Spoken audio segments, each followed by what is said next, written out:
Okay, you will need an extension handle. This is my Eversprout 1.5 to 4.5 foot extension handle.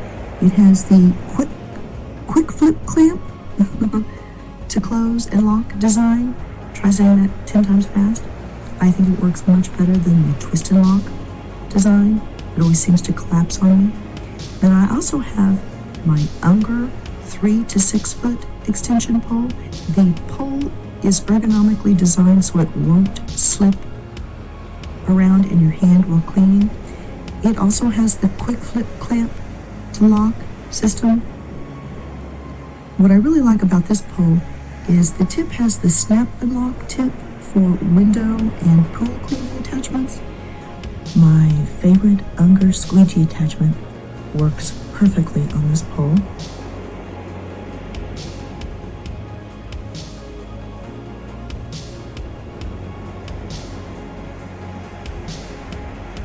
It also has the standard 3/4 inch threaded tip that works with almost any other attachments.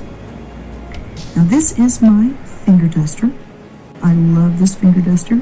The little fingers get into all the little crevices, crooks, and crannies. I'm just spraying this with my all-purpose cleaner, and I will leave the link to both of those poles, the finger duster and the link to the video of how I make my all-purpose cleaner using HOCO and cell soaps.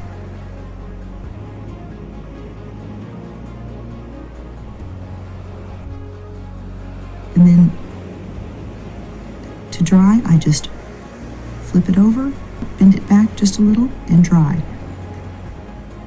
The flat side dries really well. And here I am doing cabinets below. You just essentially do it the same way you do the cabinets above. And the duster in the handle there, and all the little crooks and crannies and crevices. And then lastly, I do the baseboards. I first run my duster, my dry duster, along the baseboard. And just in case somebody's asking, well, T, what is that colorful duster you're using right there? Well, I will leave the link to my Swiffer duster video below, just for you. And here I am spraying the finger duster with my all-purpose cleaner. Try not to get the tip of the duster. You just want to get it right there close to the end, because you don't want the tip getting the carpet wet as you're running it along the baseboard like I'm doing here. Now I know people are saying, now come on T, this is a flat baseboard. What about the baseboards with the crevices? And I'm saying, you mean like this one? Well, that finger duster works on those too. Now you're really going to see the finger duster at work here. Now this is kind of a bad job.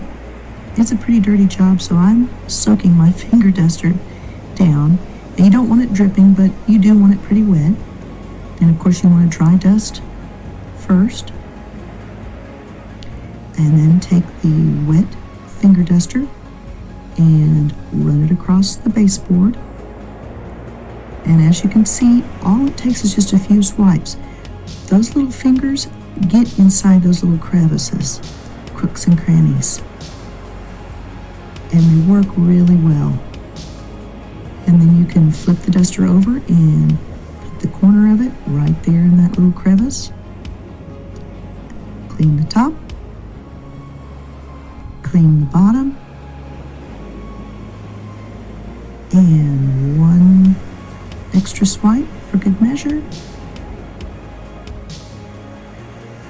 Man, that looks great. Now here I am doing a corner baseboard. I like to bend my duster to a 90-degree angle because I like to do the floors in the corners as well.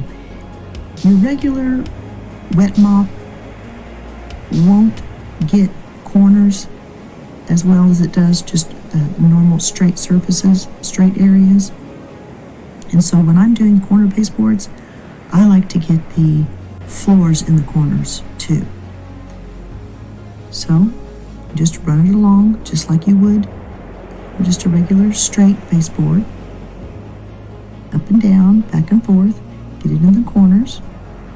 And you can get the little crevices like I showed you earlier. The little fingers get right inside that little crevice there, see there? And you want to do it at the top.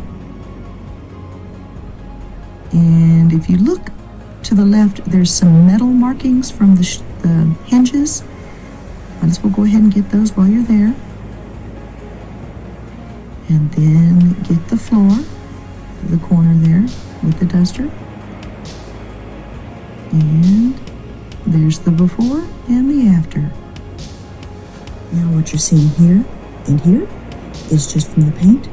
And like I tell my clients, I clean, I don't refurbish. So keeping that in mind, I think it looks pretty good. I hope you found this video informative, and I hope it helps you in your journey towards a happier, healthier house and home. Here, you can click on one of my other videos. Oh, come on. You know you want to.